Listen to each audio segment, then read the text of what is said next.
মাধ্যমিক পাশ করেছেন? এই খবরটা আপনার জন্য। নমস্কার বন্ধুরা, আপনাদের সবাই স্বাগতম আনসার ডিজিটাল টেক ইউটিউব চ্যানেলে।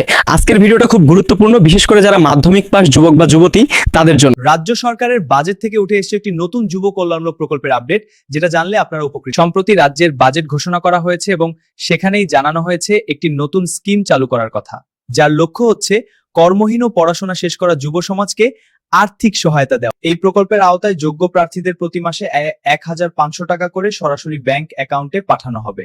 এটা কোনো লোন নয়, এটা রাজ্য সরকারের পক্ষ থেকে দেওয়া একটি মাসিক সহায়তা। এই প্রকল্পে আবেদন করার জন্য ন্যূনতম শিক্ষাগত যোগ্যতা রাখা হয়েছে মাধ্যমিক পাস।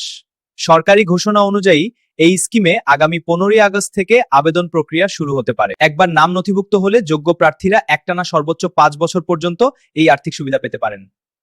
এখনো আবেদন শুরু হয়নি, তাই ভুল তথ্য বা গুজবে বিশ্বাস করবেন না। যেই মুহূর্তে সরকারিভাবে ওয়েবসাইট চালু হবে, আমি আনসার ডিজিটাল টেক চ্যানেলে সবার আগে আপডেট দেব। তাই ভিডিওটি উপকারী মনে হলে অবশ্যই লাইক করুন, চ্যানেলটি সাবস্ক্রাইব করে পাশে থাকা বেল আইকনে অল সিলেক্ট করে রাখুন। এই বিষয়ে আপনার মতামত কমেন্টে জানান। ধন্যবাদ, আবার দেখা হবে নতুন আপডেট নিয়ে।